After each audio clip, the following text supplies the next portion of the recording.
রাতে নেওয়া ভিডিও হয়তো একটু কম চকচক করবে।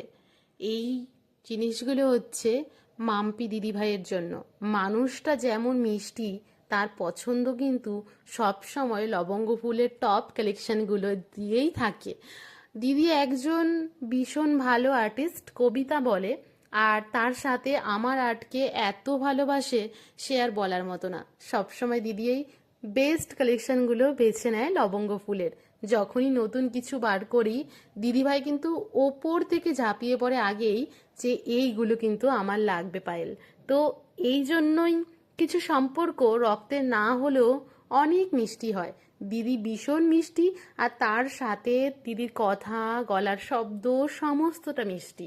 আমার ভীষণ ভীষণ একজন পছন্দর কাস্টমার থেকে দিদি হয়ে উঠেছে। তারই পছন্দ দেখো আমার পছন্দের সাথে একদম মিল। দিদি আমাকে জাস্ট মিলন কতদিন হবে এইটা বলেছে, তো আমি এটা করলাম, একটা বসন্ত গৌরীর ওপর করলাম। আর লবঙ্গ ফুলের ভাইরাল যে কালেকশনটা, সেটা হচ্ছে এরকম একটা চোকারের সাথে। তোমরা জানো কেমন হয়েছে সমস্ত কালেকশন, অবশ্যই জানিও। দেখা হচ্ছে আরো সুন্দর সুন্দর ভিডিওতে।